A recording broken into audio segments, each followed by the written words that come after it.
اذا هي تركت هذه الاسره كلها وبغاتك نتايا وجات لعندك نتايا. ولهذا النبي صلى الله عليه وسلم قال فاستوصوا بالنساء خيرا، وقال صلى الله عليه وسلم خيركم لأهله وأنا خيركم لأهلي.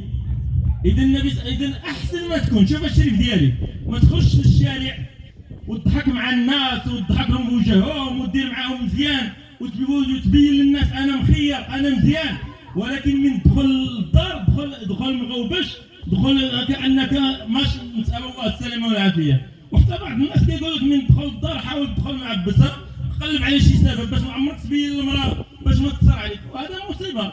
واش حنا داخلين على زواج على الرحمة ونتعاونوا في الحياة ولا داخلين في الحرب؟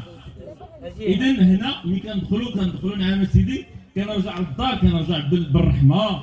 والحديث طويل يعني الا بغينا نجبدوا ديال ام زرع، حديث طويل.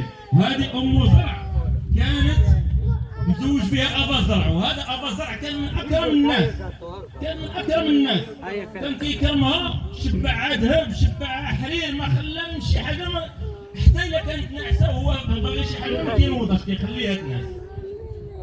مقوة الاعمال اللي كان كيعاملها مزيان، كان كيكرم لها والديها والاهل ديالها وعائلتها، يعني واحد الانسان كان كريم. وهي من جات لعند النساء كتحكي لهم ان ابا زرع خير الرجال وابا زرع كذا وابا زرع، جميع الاوصاف الطيبه تتوصفوا بها، رغم انه طلقها الثاني وقع ما وقع طلقها. فقال النبي صلى الله عليه وسلم ملي كانت عائشه كتحكي له هذه القصه ام زرع، فقال صلى الله عليه وسلم وانا لك مثل ابا زرع الا ان ابا زرع طلق وانا لا اطلق صلى الله عليه وسلم.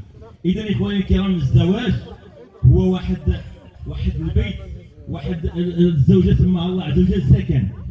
هذه الزوجه من اعظم ما دير مع الزوج ديالها هي واحد الاخبار ديال الزوج ديالها ديما تكون، لان السكن من الله عز وجل لتسكنوا اليها. واحد السكن انا ما دخلتلوش، ما عمري دخلتلوش، غنعرف داك السكن كي داير بصالته داخل، انا ما غنعرفش البصاله ديالو كي دايره. اذا الله عز وجل سمى الزوجه سكن. هذا السكن شنو خصو يدير؟ من اعظم ما دير هو ان الكتم الاسرار ديال البيت، الكتم الاسرار ديال الزوج، وهذا هو اهم شيء اخواني الكرام في الحياه. والحمد لله بالنسبه للسي عبد الرفيع انسان ولله الحمد، النهار اللي عرفناه انسان خلوق متدين، ولا شك انه هذه المسائل هذه ما غتغيبش عليه.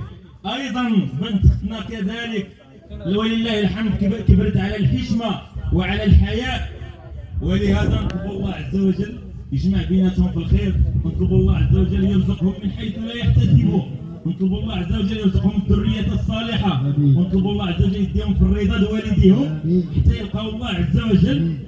وصلى الله وسلم على سيدنا محمد وعلى اله واصحابه اجمعين. بالنسبه للشباب اللي صوروا في التليفون عندكم